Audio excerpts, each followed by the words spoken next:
à chacun, à chacune. Bonne année à ceux que je n'ai pas encore eu l'occasion de voir. Je me réjouis de commencer cette nouvelle année avec vous, à vos côtés, de profiter, de passer du temps ensemble entre frères et sœurs. Le titre de notre prédication, de la prédication d'aujourd'hui, c'est Dieu, le gardien de notre foi.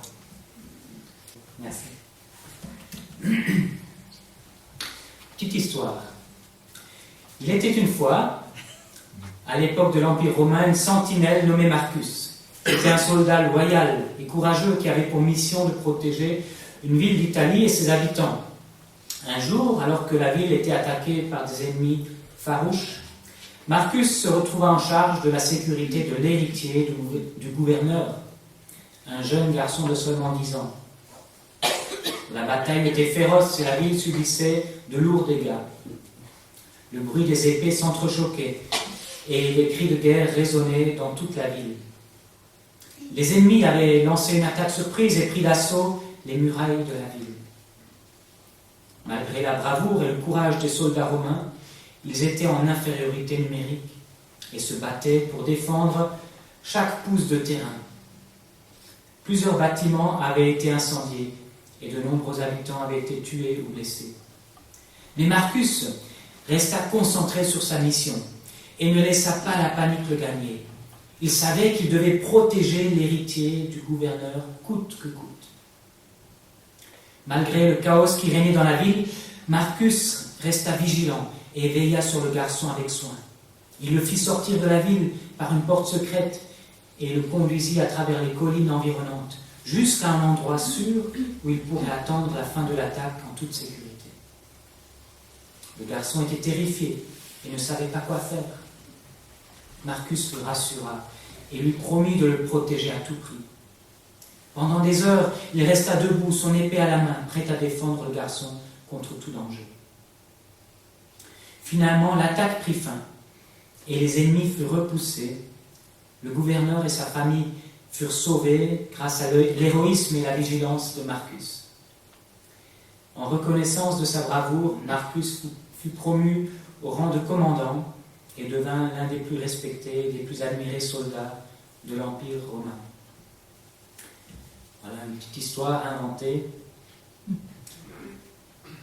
par l'intelligence artificielle dont je vous ai parlé dimanche dernier. Voilà. Mais une petite histoire, et dans cette petite histoire, la sentinelle avait une mission, celle de protéger non pas toute la ville, mais ce qui était le plus précieux pour le gouverneur, son héritier. Quand nous disons que Dieu est le gardien de notre foi, c'est comme dans cette histoire.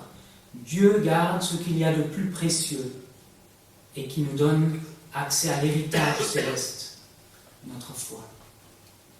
Bien sûr, Dieu est tout-puissant et il pourrait nous garder tout entier. Et face à certaines circonstances, il le fait. Mais d'autres fois, il nous laisse aussi traverser l'épreuve. La certitude que nous pouvons avoir, c'est que dans ces épreuves, il garde précieusement notre foi. J'aimerais lire avec vous maintenant le texte dans 1 Pierre, au chapitre 1, les versets 3 à 9.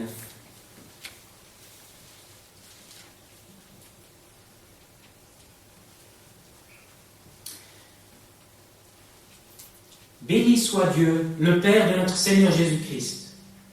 Conformément à sa grande bonté, il nous a fait renaître de nouveau à travers la résurrection de Jésus-Christ pour une espérance vivante, pour un héritage qui ne peut ni se détruire, ni se souiller, ni perdre son éclat. Il vous est réservé dans le ciel, à vous qui êtes gardés par la puissance de Dieu au moyen de la foi, pour le salut, prêt à être révélé dans les derniers temps. C'est ce qui fait votre joie. Même si maintenant, puisqu'il le faut, vous êtes pour un peu de temps attristés par diverses épreuves. Ainsi, la valeur éprouvée de votre foi, beaucoup plus précieuse que l'or qui est périssable et que l'on soumet pourtant à l'épreuve du feu, aura pour résultat la louange, la gloire et l'honneur lorsque Jésus-Christ apparaîtra. Vous l'aimez sans l'avoir vu. Vous croyez en lui sans le voir encore. Et vous vous réjouissez d'une joie indescriptible et glorieuse. Parce que vous obtenez le salut de votre âme pour prix de votre foi. Dieu est le gardien de notre foi. Dans ce texte commence en nous disant que Dieu nous a fait rentrer dans une nouvelle dimension de vie. Et parce qu'il nous a fait rentrer dans cette nouvelle dimension de vie, il nous garde, il garde notre foi, tout comme il garde en réserve notre héritage. Et le texte nous dit aussi que notre foi éprouvée sera récompensée par notre Dieu.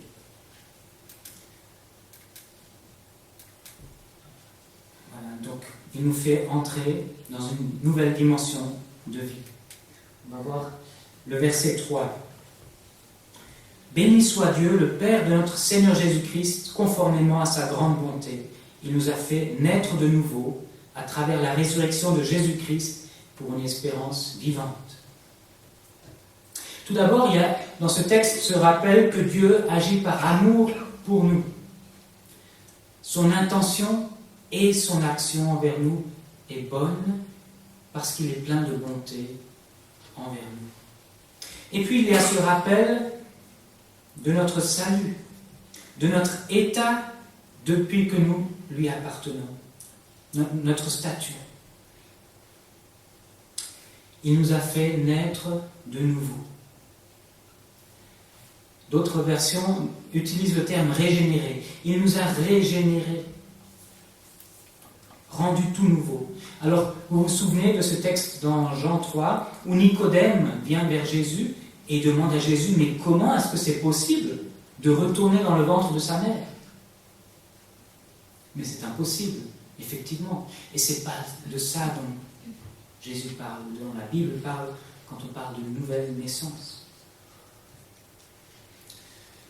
La nouvelle naissance nous fait entrer dans une nouvelle dimension de vie.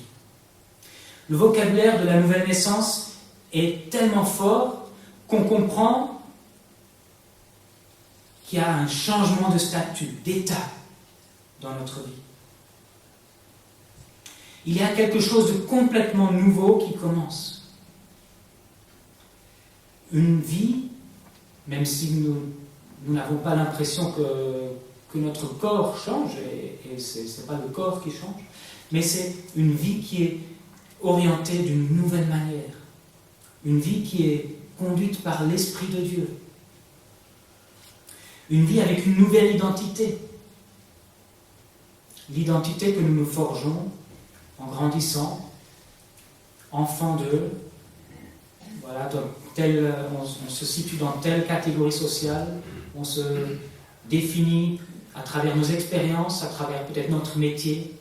Cette identité-là change parce que nous devenons avant tout, premièrement, enfants de Dieu. Et puis une nouvelle vie parce que c'est une vie de transformation, de sanctification.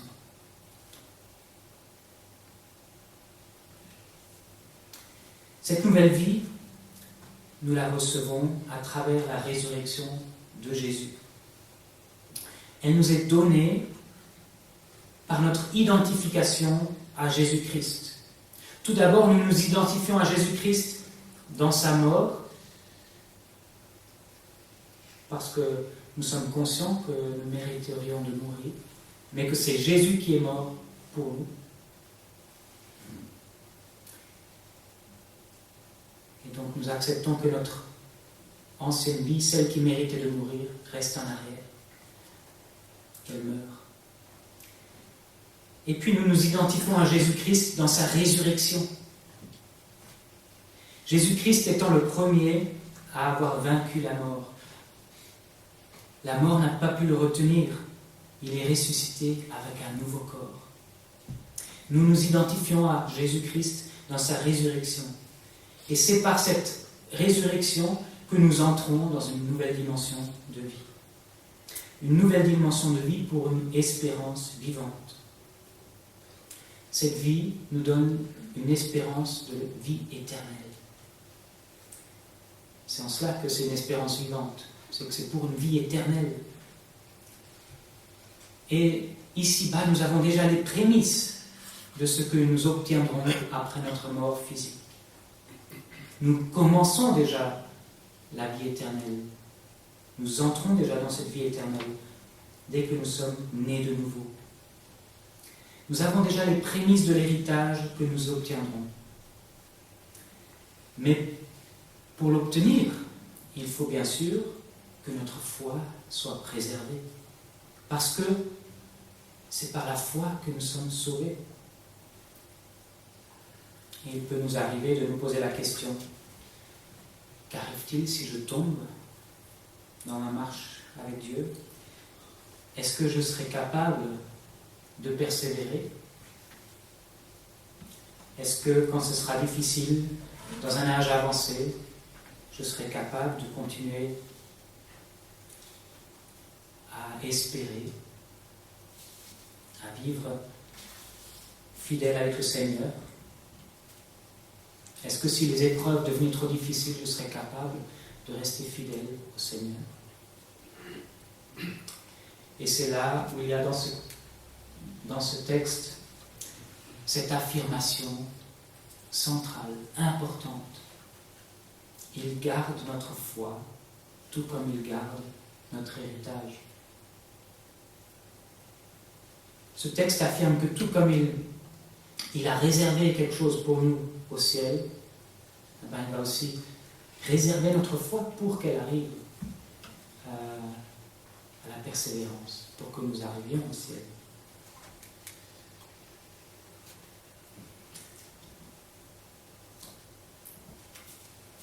Je relis juste le verbe.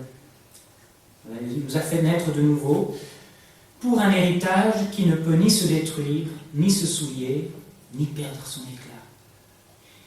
Il vous est réservé dans le ciel, à vous qui êtes gardés par la puissance de Dieu au moyen de la foi.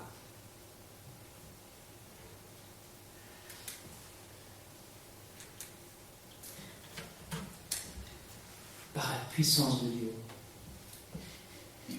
La puissance de Dieu que nous voyons révélée à travers sa parole, par tant de miracles, par tant de choses incroyables qu'il a fait. De rien, il peut créer l'univers. Du mal, il peut faire ressortir du bien. Il intervient constamment dans l'histoire du peuple d'Israël, dans l'histoire de l'Église, avec puissance. Dieu est tout-puissant. Il l'a prouvé de maintes fois. Et même dans nos vies, il a déjà prouvé qu'il est tout-puissant. Et c'est par cette toute-puissance qu'il nous garde. Il nous garde pour que nous recevions l'héritage. Et donc il garde notre foi. Quelle promesse! Puisqu'il a un héritage qui est déjà réservé, il va aussi tout faire par sa puissance pour que nous puissions en bénéficier. Vous savez, au ciel, il n'y aura pas de logement libre. Il n'y aura pas des immeubles où il va rester plein de place parce que les gens qu'il a appelés ne seraient pas arrivés à destination. Tous ceux pour qui il a préparé une place seront là, parce que par sa puissance, il va garder notre foi. Par sa puissance, il va nous garder pour que nous puissions bénéficier de l'héritage. Il n'aura pas construit de maison en vain.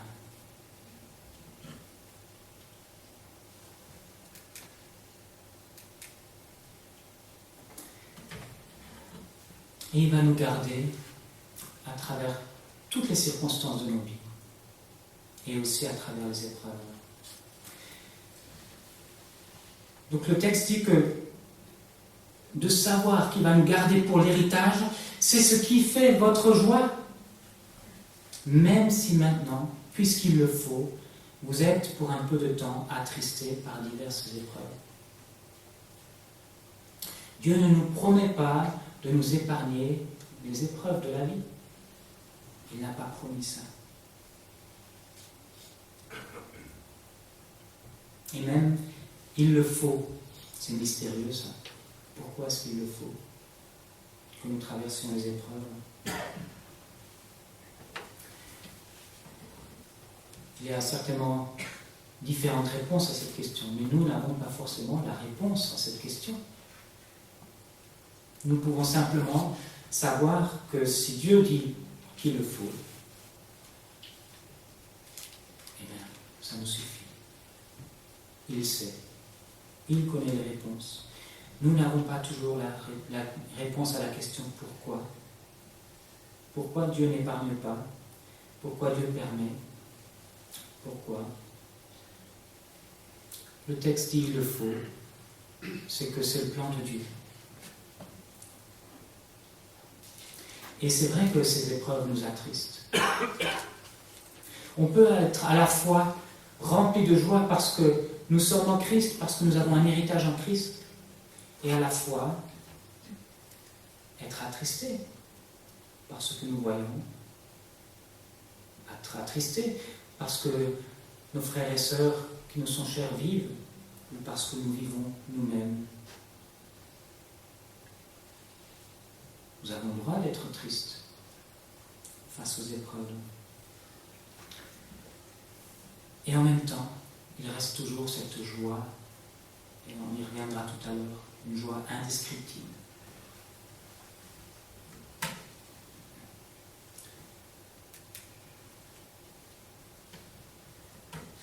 Ainsi, la valeur éprouvée de votre foi, beaucoup plus précieuse que l'or qui est périssable et que l'on soumet pourtant à l'épreuve du feu,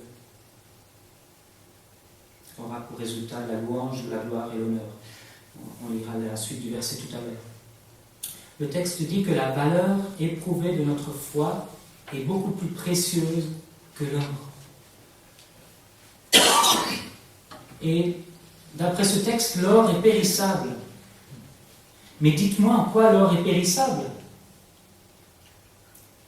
L'or est un métal précieux.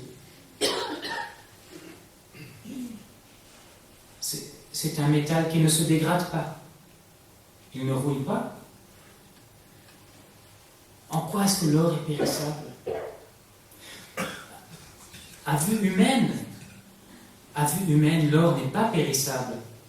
Si vous faites une pièce d'or maintenant, dans des milliers d'années, on peut la retrouver.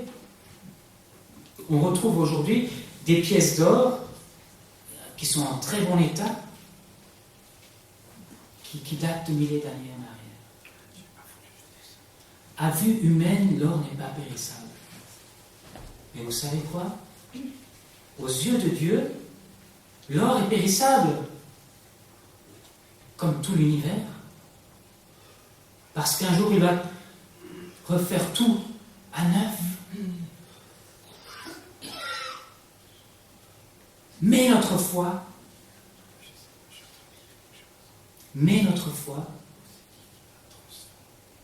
elle est plus précieuse que cet or. Et notre foi est donc non périssable. Aux yeux de Dieu, l'or est périssable alors que la foi, elle va rester. Puisque nous sommes rentrés dans une nouvelle dimension, dans cette vie éternelle, elle va rester. Quand tout l'univers disparaîtrait et que Dieu ferait une nouvelle création, notre foi restera. Notre foi est précieuse. Vous connaissez ce texte biblique qui compare l'amour de Dieu pour nous à l'amour qu'il a pour la prunelle de son œil. Nous sommes précieux comme la prunelle de l'œil de Dieu.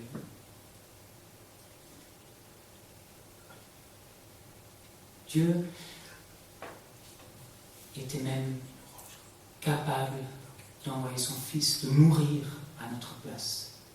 Tellement nous sommes précieux à ses yeux. Et s'il est mort une fois pour nous, parce que nous sommes tellement précieux à ses yeux, ne va-t-il pas aussi tout faire pour nous préserver, pour nous garder, pour que nous puissions entrer dans cet héritage quand Jésus reviendra? L'or disparaîtra, mais notre foi va être préservée par la puissance de Dieu. Et le texte dit aussi que la foi va être éprouvée. Parce que l'or, qui est tellement précieux, on l'a fait passer par le feu. C'est-à-dire pour épurer un métal, on le fait fondre et puis on enlève avec comme un écumoire, quand dans le creuset, le métal est fondu, on enlève les impuretés qui sont au-dessus. Et ça permet d'avoir un métal ensuite pur, qui n'est pas mélangé. De la même manière, notre foi est épurée par les épreuves. C'est parce que Dieu veut épurer notre foi qu'il permet que nous traversions certaines épreuves. Mais notre foi est tellement précieuse. Ce n'est pas pour la destruction qu'il nous fait passer par le feu. C'est pour qu'elle soit éprouvée et épurée.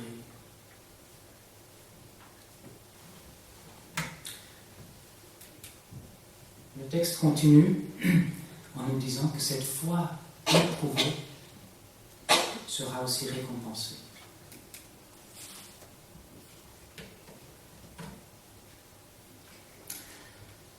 Donc la valeur éprouvée de votre foi aura pour résultat la louange, la gloire et l'honneur lorsque Jésus-Christ apparaîtra. Vous l'aimez sans l'avoir vu, vous croyez en lui sans le voir encore, et vous vous réjouissez d'une joie indescriptible et glorieuse, parce que vous obtenez le salut de votre âme pour prix de votre foi. Quand on se présentera devant Jésus-Christ, avec notre foi éprouvée par le feu, éprouvée par les épreuves de la vie, mais qui aura été purifiée. Alors, nous recevrons des louanges, de la gloire et de l'honneur devant Jésus-Christ. Mais c'est quand même bizarre. Normalement, toute louange, toute gloire et tout honneur est pour Dieu, pour Jésus-Christ au ciel. Comment se fait-il que nous recevions aussi louange, gloire et honneur parce que notre foi a été éprouvée et qu'elle a été préservée, qu'elle a persévéré? Nous n'avons pas besoin, nous, de louange, de gloire et d'honneur au ciel. C'est pas d'une manière égoïste que nous avons besoin de nous dire « il faut que ma foi soit belle pour que j'ai des récompenses ». C'est pas de manière égoïste. Mais la louange, la gloire et l'honneur font partie du statut d'enfant de Dieu. Je vous donne un exemple très simple. On a beaucoup parlé de la reine d'Angleterre et puis du roi, de la famille d'Angleterre en fin d'année passée. Notamment, il y avait ce petit,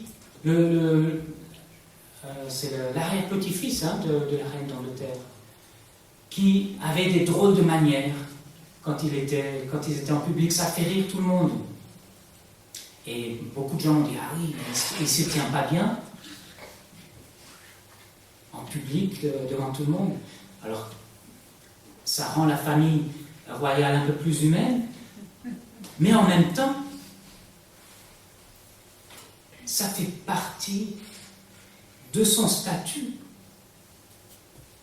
Pour honorer le roi ou la reine, le fils doit aussi pouvoir refléter l'honneur, la gloire. C'était la même chose à la Coupe du Monde de foot. Il y avait la famille de Lionel Messi, je crois, non? Oui, je crois. Et si c'est... Ah non, du français, comment ça s'appelle? Giroud, voilà, c'est ça. Et c'est un des enfants de Giroud qui... les journalistes ont trouvé qu'il ne se tenait pas bien dans les tribunes.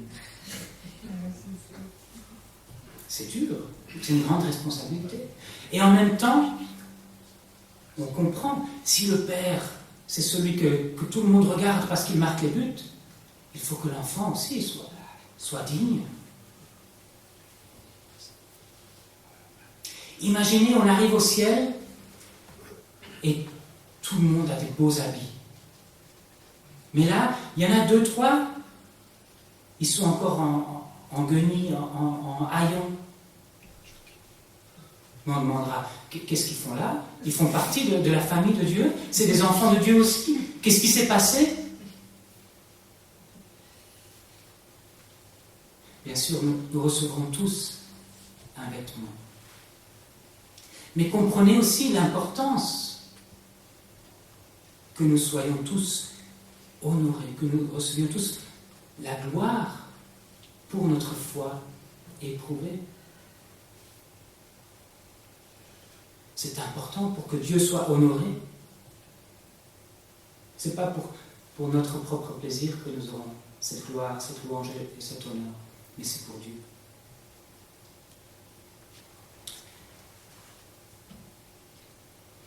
Le texte nous parle donc des récompenses. Ça, c'est une des récompenses.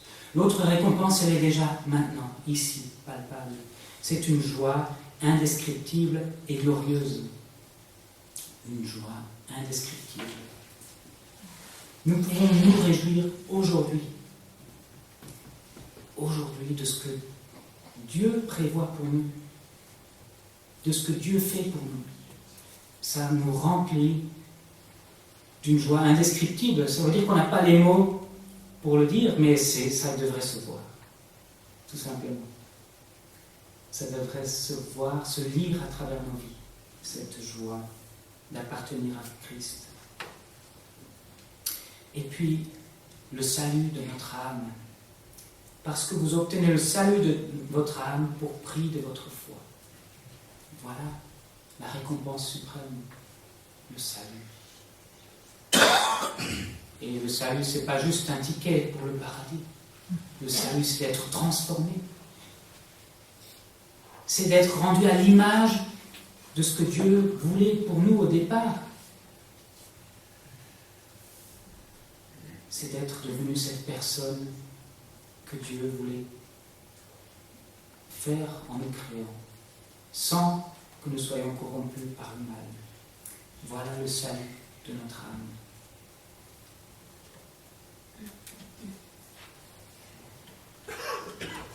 Dieu, le gardien de notre foi. Je veux, pour conclure, encore quelques applications. Tout d'abord, je vis pour ce qui m'est réservé. Quelle belle table de restaurant, juste en face de la Tour Eiffel, vue sur la Tour Eiffel, magnifique. Il y a une table qui est réservée pour vous. Il y a une maison, une demeure qui est réservée pour vous. Maintenant, je veux déjà vivre pour cela, en vue de cela.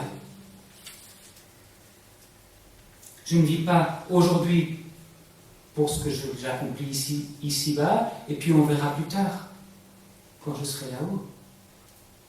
Vous savez, c'est comme quand on investit son argent. Si vous avez l'intention d'acheter une maison, alors vous mettez de côté à la banque. Vous n'allez pas dépenser tout votre argent dans les choses inutiles. Et chaque fois que vous avez une grosse dépense, vous vous dites, est-ce que je le garde pour pouvoir m'acheter ma maison? Ou est-ce que voilà, je dépense pour une télé plus grande, pour des loisirs ici et là? Parce qu'on veut investir, eh ben on fait des choix. pour ce qu'on a en vue. Et de la même manière, on a en vue notre héritage.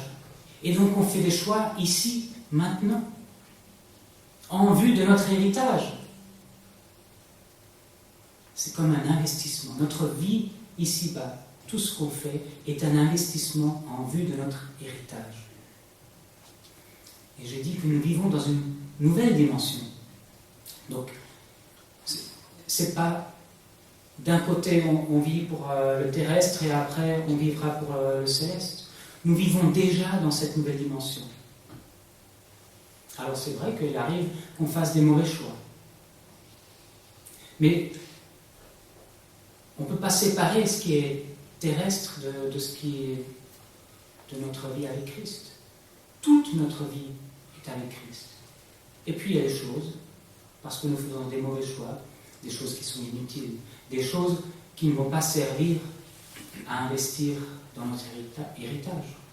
C'est vrai, ça nous arrive de faire ces mauvais choix.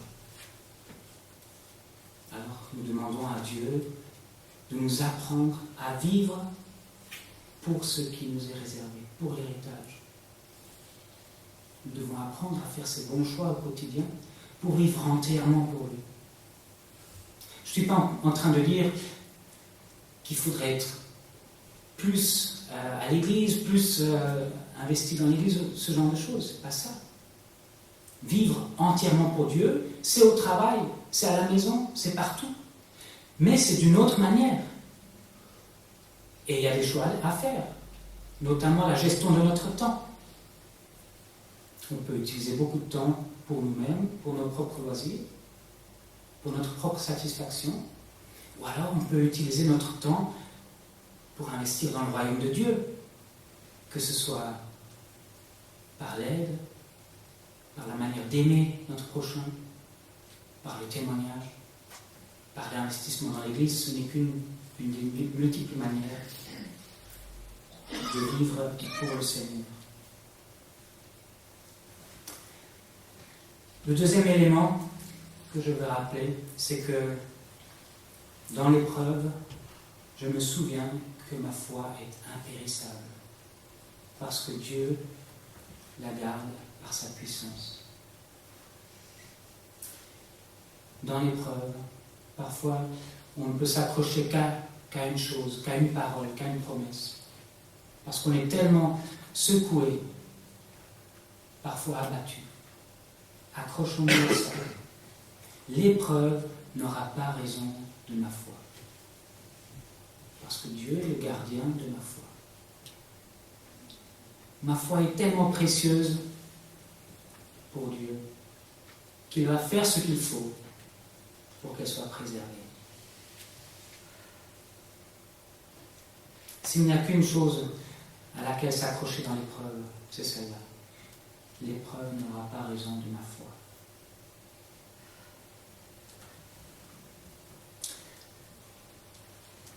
Et si ma foi est tellement précieuse, j'aimerais conclure avec ça, alors je dois aussi en prendre soin.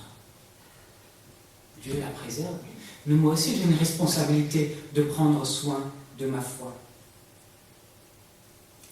Ma foi se nourrit de la relation avec Jésus que j'aime, comme le dit le texte. Ma foi se nourrit de cette relation avec Jésus que je ne vois pas. Pas encore. Demandons à Dieu de faire grandir notre foi.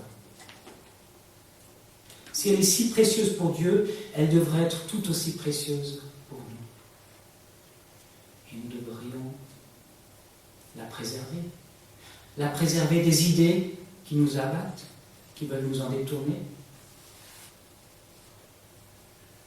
Nous devrions la fortifier, la renforcer pour que nous puissions répondre aux doutes, pour que nous puissions répondre à ce qui veut nous détourner de la foi. Satan veut nous détourner de la foi. Il veut nous faire faiblir par le péché, par l'attrait du péché. Là aussi, nous devons apprendre à dire non au péché.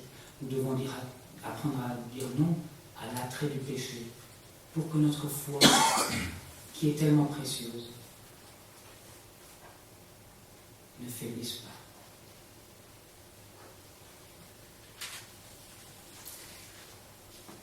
Dieu veille sur notre foi, il est le gardien de notre foi. Et nous avons aussi une responsabilité d'en prendre soin comme il en prend soin. Alors, je vais terminer par la prière. Seigneur notre Dieu, merci pour les promesses que contiennent ce texte. Merci parce que nous voyons combien tu es bon envers nous, combien par amour tu fais tellement pour nous. Oui, nous pouvons affirmer que tout nous vient de toi. Même la persévérance dans la foi nous vient de toi. C'est par grâce que tu nous as donné cela et que tu produis cela en nous, jour après jour et épreuve après épreuve. Nous voulons te prier maintenant aussi pour tous ceux qui traversent ces épreuves actuellement. Te demander que tu les fortifies, que tu les fasses tenir debout devant toi, que tu les aides à regarder à l'héritage, à ce qui est céleste. Donne-leur de vivre dans cette nouvelle dimension, dans cette nouvelle vie. Mais Seigneur, nous te prions aussi de calmer leur douleur, d'apaiser les tempêtes qu'il peut y avoir dans leur cœur. Nous te prions de les épargner et puis de guérir aussi. Seigneur, après l'épreuve, nous avons besoin d'être guéris. Nous te demandons de guérir aussi. Merci parce que nous savons que là où tu nous mènes, c'est le bon endroit et nous voulons apprendre à te faire confiance pour cela. Amen.